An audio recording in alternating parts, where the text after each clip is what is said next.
Maka pada tahun ke-9 dari pemerintahannya, dalam bulan yang ke-10, pada tanggal 10 bulan itu, datanglah Nebukadnezar, Raja Babel, dengan segala tentaranya menyerang Yerusalem.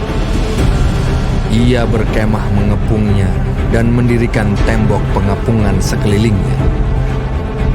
Demikianlah kota itu terkepung sampai tahun yang ke-11 zaman Raja Zedekia. Pada tanggal 9 bulan yang keempat, ketika kelaparan sudah merajalela di kota itu, dan tidak ada lagi makanan pada rakyat negeri itu, maka dibelah oranglah tembok kota itu, dan semua tentara melarikan diri malam-malam melalui pintu gerbang antara kedua tembok yang ada di dekat Taman Raja, sekalipun orang Kasdim mengepung kota itu sekeliling. Mereka lari menuju ke Araba Yordan. Tetapi tentara Kasdim mengejar raja dari belakang dan mencapai dia di dataran Yeriko. Segala tentaranya telah berserak-serak meninggalkan dia. Mereka menangkap raja dan membawa dia kepada Raja Babel di Ribla yang menjatuhkan hukuman atas dia. Orang menyembelih anak-anak Zedekia di depan matanya. Kemudian dibutakannya lah mata Zedekia, lalu dia dibelenggu dengan rantai tembaga dan dibawa ke Babel. Dalam bulan yang kelima pada tanggal 7 bulan itu, itulah tahun ke-19 zaman Raja Nebukadnezar, Raja Babel, datanglah Nebuzaradan, kepala pasukan pengawal, pegawai Raja Babel, ke Yerusalem. Ia membakar rumah Tuhan, rumah raja, dan semua rumah di Yerusalem. Semua rumah orang-orang besar dibakarnya dengan api. Tembok sekeliling kota Yerusalem dirobohkan oleh semua tentara Kasdim yang ada bersama-sama dengan kepala pasukan pengawal itu. Sisa-sisa rakyat yang masih tinggal di kota itu dan para pembelot yang menyeberang ke pihak Raja Babel dan sisa-sisa kalayak ramai diangkut ke dalam pembuangan oleh Nebuzaradan, kepala pasukan pengawal itu. Hanya beberapa orang miskin dari negeri itu ditinggalkan oleh kepala pasukan pengawal itu untuk menjadi tukang-tukang kebun anggur dan peladang-peladang. Juga tiang-tiang tembaga yang ada di rumah Tuhan dan kereta penopang dan laut tembaga yang ada di rumah Tuhan dipecahkan oleh orang Kasdim dan tembaganya diangkut mereka ke Babel. Kuali-kuali, penyodok-penyodok, pisau-pisau dan cawan-cawan, dan segala perkakas tembaga yang dipakai untuk menyelenggarakan kebaktian diambil mereka.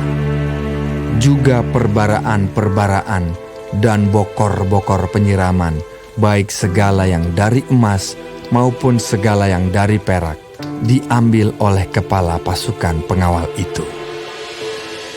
Adapun kedua tiang laut yang satu itu, kereta penopang yang dibuat oleh Salomo untuk rumah Tuhan, tiada tertimbang tembaga segala perkakas ini. 18 hasta tingginya tiang yang satu, dan di atasnya ada ganja dari tembaga. Tinggi ganja itu 3 hasta, dan jala-jala dan buah-buah delima ada di atas ganja itu sekeliling. Semuanya itu tembaga.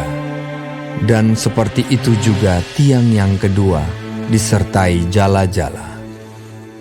Lalu kepala pasukan pengawal itu menangkap Seraya, imam kepala, dan Zefanya, imam tingkat 2, dan ketiga orang penjaga pintu. Dari kota itu ditangkapnya seorang pegawai istana yang diangkat mengepalai tentara, dan 5 orang pelayan pribadi raja yang terdapat di kota itu, dan panitera panglima tentara yang mengerahkan rakyat negeri menjadi tentara, dan 60 orang dari rakyat negeri yang terdapat di kota itu. Nebuzaradan, kepala pasukan pengawal, menangkap mereka dan membawa mereka kepada Raja Babel di Ribla. Lalu Raja Babel menyuruh membunuh mereka di Ribla, di tanah Hamat. Demikianlah orang Yehuda diangkut ke dalam pembuangan dari tanahnya.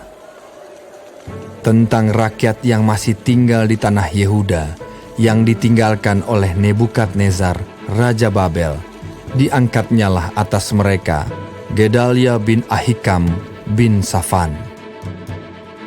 Ketika semua panglima tentara dengan orang-orangnya mendengar bahwa Raja Babel telah mengangkat Gedalia, maka pergilah mereka kepada Gedalia ke Mispa, yaitu Ismail bin Netanya, Yohanan bin Kareah, Seraya bin Tanhumet, orang Netofa itu, dan Yaazanya, anak seorang Maakah, bersama dengan anak buahnya.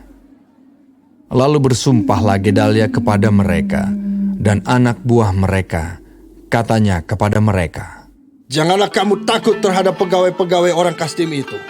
Tinggallah di negeri ini dan takluklah kepada Raja Babel, maka keadaanmu akan menjadi baik." Tetapi dalam bulan yang ketujuh datanglah Ismail bin Netanya bin Elisama, seorang yang asalnya dari keturunan raja, dan 10 orang bersama-sama dengan dia. Mereka membunuh Gedalia dan orang-orang Yehuda dan orang-orang Kasdim yang ada bersama-sama dengan dia di Mispa.